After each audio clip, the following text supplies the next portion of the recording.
28 जनवरी 1865 यह लाला लाजपत राय जी का जन्मदिन है।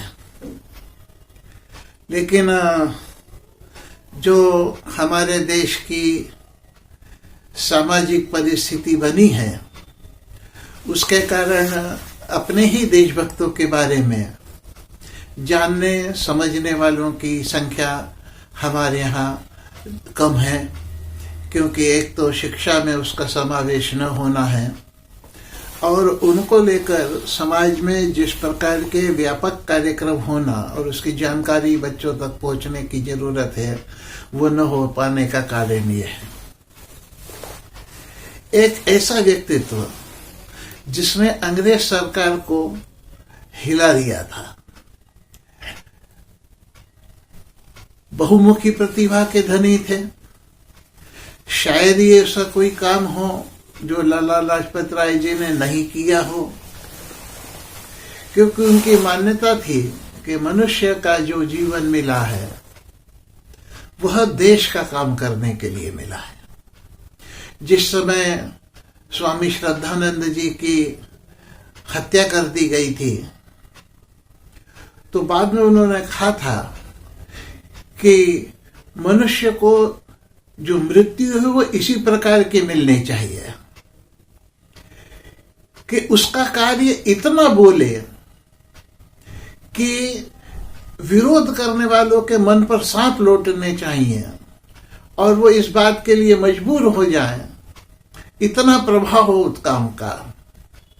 और हम जानते हैं कि लाला लाजपत राय जी का, मदन मोहन मालवीय जी का जो काम था, उसके कारण इनके ऊपर भी प्राणघातक हमला करके इनको समाप्त करने का प्रयास किया गया था। लाला लाजपत राय जी बहुत सामान्य परिवार से आए थे।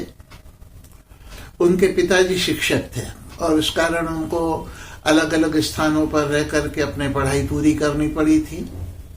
उस समय जो पंजाब की स्थिति थी, उस कारण वह हिंदी के पक्षधर होते हुए भी हिंदी में लिखते तो थे वो, लेकिन लिपि उसकी उर्दू होने के कारण उनका जितना भी साहित्य है वो सारा का सारा उर्दू में आया और अंग्रेजी में आया। लाला जी ने समाज जीवन के जितने क्षेत्र हो सकते हैं उन सब में काम किया। जिस समय उनको मंडाली की जेल में भेजा गया तो वो अस्वस्थ भी थे और उन्होंने कहा भी था कि अगर आप लोगों को लगता है तो आप मेरे को विदेश जाने की अनुमति दे दें, अगर देश में मेरे रहने से असुविधा होती हो सरकार को तो। लेकिन सरकार ने उनको बाहर जाने की अनुमति भी उस समय नहीं दी थी। लेकिन बाद में जब इसी समाज जागरण के काम के, देश की स्वतंत्रता के जागरण के काम से जो विदेश गए वो, तो राज्य सरकार, अंग्रेज सरकार ने उनको हद्दपार की सजा दी थी कि वो अपने क्षेत्र में घुस नहीं सकते थे पंजाब में, तो वो विदेश चले गए थे। और वहां उन्होंने इतनी तीव्रता के साथ काम किया था कि अंग्रेजों को ये लगने लगा था कि इनका तो विदेश में रहना ज्यादा खतरनाक है अपने यहाँ रहने से, और इसलिए उनकी जो हद्दपार की शिक्षा थी, सजा थी, उसको अंग्रेज सरकार ने हटा लिया था। और इस देश में आने के बाद उन्होंने अपने जन जागरण का काम चालू रखा और 2 समाचार पत्र उन्होंने, वंदे मातरम और अंग्रेजी में पीपल्स करके उन्होंने निकाला था। उन्होंने केवल समाचार पत्र और लेखन इतने पे ही नहीं, तो उन्होंने कई पुस्तकें भी लिखी है। इटली की क्रांति का जो पितृपुरुष कहा जाता है मेजिनी, उसकी जीवनी उन्होंने लिखी। गैरिबाल्डी की जीवनी उन्होंने लिखी। छत्रपति शिवाजी की जीवनी उन्होंने लिखी। दयानंद सरस्वती की जीवनी भी उन्होंने लिखी थी।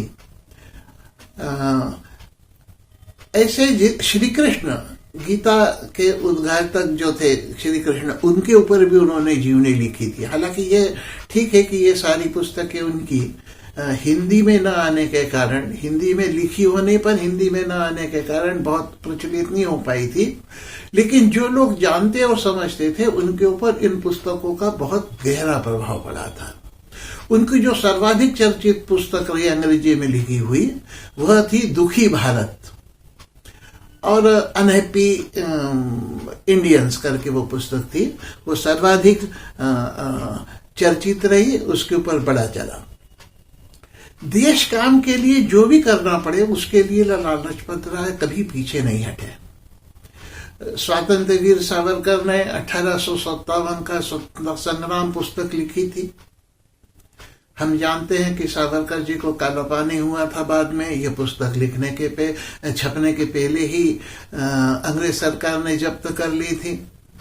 तो बड़े मुश्किल से उसका दुनिया में इधर उधर घूम घाम करके प्रकाशन हुआ। लेकिन जब वो खत्म हो गई तो उसके पुनर्प्रकाशन की जिम्मेदारी भी लाला लाजपत राय जी ने उठाई थी और उसको की थी।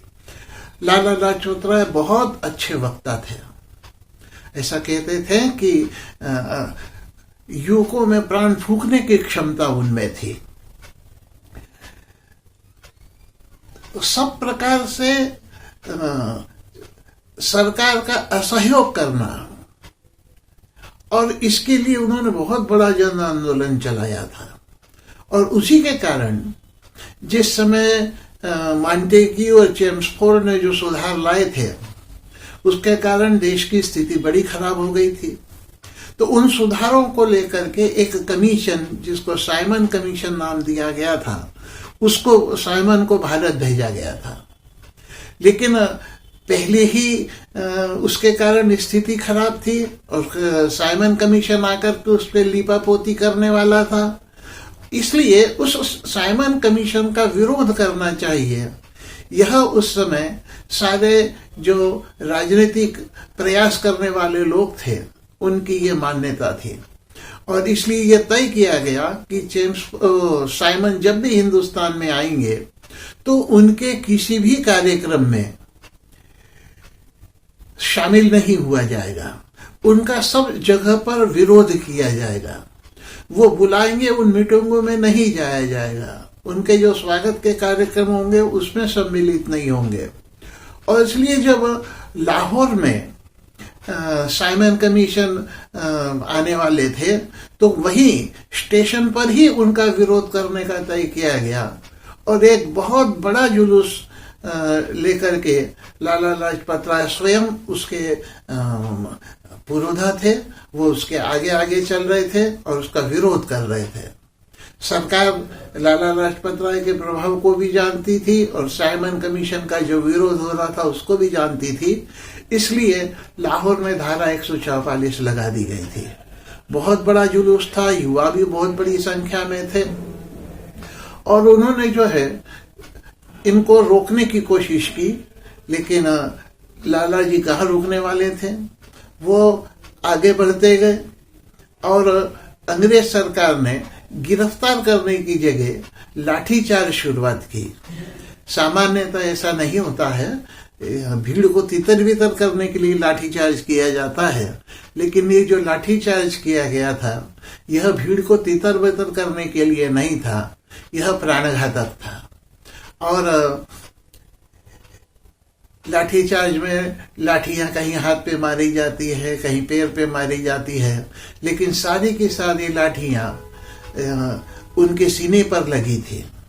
हालांकि वो सशक्त थे बहुत, शरीर भी उनका अच्छा था, लेकिन शरीर की भी एक सीमा रहती है और उसके ऊपर इतनी चोट लगी थी उनके सीने के ऊपर उन लाठियों की कि वो बेहोश होकर के गिर पड़े थे। उनको तुरंत वहां से ले जाया गया, लेकिन शहर की स्थिति बहुत बिगड़ चुकी थी। लाला जी के ऊपर जो आक्रमण हुआ था उसका भी बड़ा लोगों के मन में क्रोध था और इसलिए एक उसके विरोध में भी बहुत बड़ा प्रदर्शन वहां पर पे हुआ था। इतनी अस्वस्थता के बाद भी दूसरे दिन जो वहां की सभा की बैठक थी उसमें लाला लाजपत राय उपस्थित हुए। उन्होंने अपना भाषण भी दिया, लेकिन अंदरूनी चोटें इतनी ज्यादा थी कि उसके बाद उनको जो है ज्यादा शरीर को कार्य करना बड़ा कठिन हो गया था, इसलिए वो घर पे ही फिर रहे।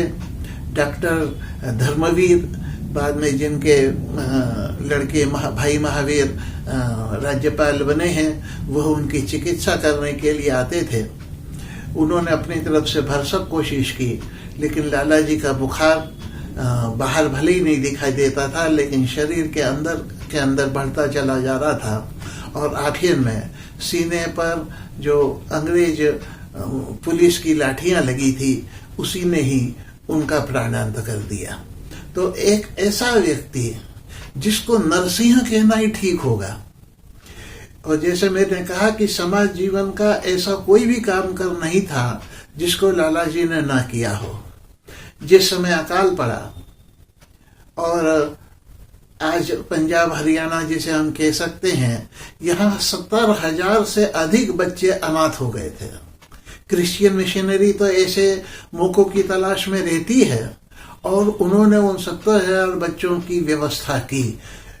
उनका उद्देश्य तो वही था धर्मांतरण के बाद का, लेकिन हिंदुत्वनिष्ठ देश प्रेमी लाला जी इन चीज को कब सहन कर सकते थे।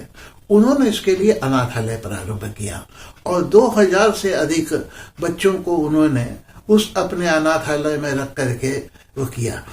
स्वामी दयानंद के प्रति उनके मन में बड़ी श्रद्धा थी, उनसे उनकी प्रत्यक्ष भेंट भी हुई थी।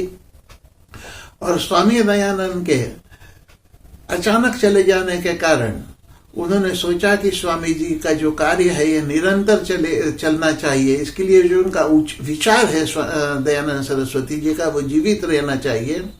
और इसलिए उन्होंने लाहौर में एंग्लो आर्यवैदिक कॉलेज की स्थापना की थी। और उसमें लाला हंसराज जी और लाला लाजपत राय जी, ये दोनों सक्रिय थे। लाला हंसराज जी उसके प्राचार्य रहे जब तक रहे तब तक। और ये तो कहने की कोई बात ही नहीं है कि उस महाविद्यालय से ये लोग कुछ लेते नहीं थे, अपना पूरा समय उसमें लगाते थे। हम लोगों को शायद जानकारी हो कि लाला लाजपत राय अपनी पढ़ाई पूरी करने के बाद वकालत करते थे, लेकिन पैसा कमाने के लिए जिस प्रकार से वकालत करनी पड़ती है वैसी वकालत उन्होंने कभी नहीं की। उनका पूरा समय इस कॉलेज में जाता था। आखिर पिताजी भी बहुत परेशान हो गए थे।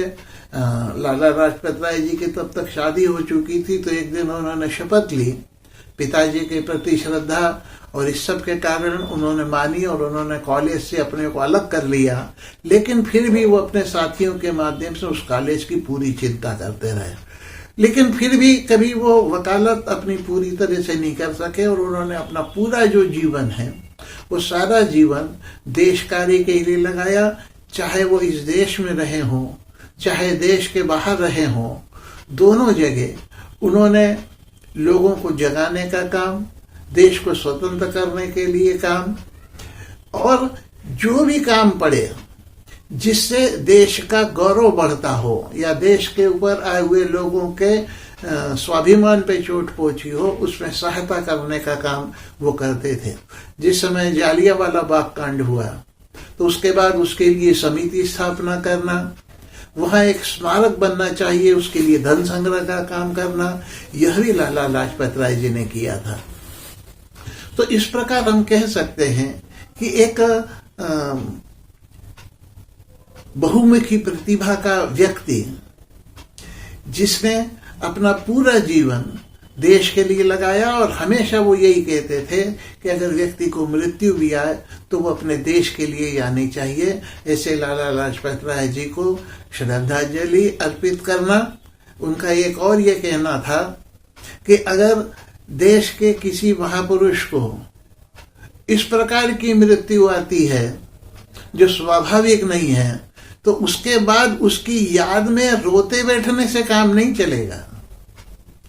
जिस प्रकार से बूढ़ी महिलाएं जिनके दांत नहीं है, बाल जिनके झड़ गए हैं, वो अपने पति को लेकर के, बच्चों को लेकर के रोती रहती, ऐसे रोते रहने से काम नहीं चलेगा।